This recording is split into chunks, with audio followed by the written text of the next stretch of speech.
There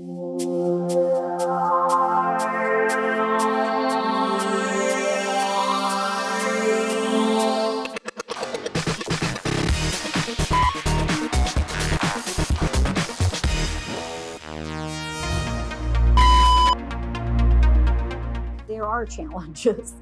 I think I have two main challenges that I'd like to address. And the one would be motivation, and one would be providing relevance. I need students to want to be in college and to want to get that degree. I have built an Excel spreadsheet where it's a 24-hour chart. The spreadsheet will do the pie chart for me. And I asked students to complete this. And I think that might be one of the places where an aha moment occurs, because they look at that pie chart and it begins to fill up. And pretty soon they're looking at, how many hours do I have left to study?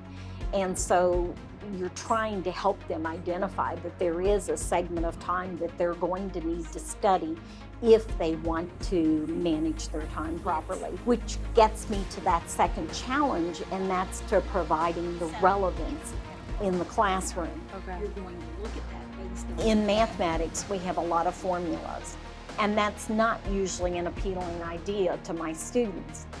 So I try to relate those to their lives. So my question would be to them, if I had an audience, is, how fast did you drive to school today?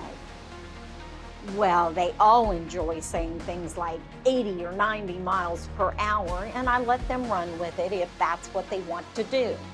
But then I write this on the board. I would write something like 80 miles per hour. That's what they just said to me. That was their rate, that was their speed. Well, if you can get them to take what they said in the English language and then translate it over to the language we need in mathematics, which is, if we have 80 miles, well, that miles is measuring what? What do you measure in miles? And every one of my students says, well, that's distance. Well, what are you measuring when you say that word hours? Well, you're measuring time. And so immediately they have the formula that you needed to generate. But it's in their speaking rather just in you telling them, here's a formula.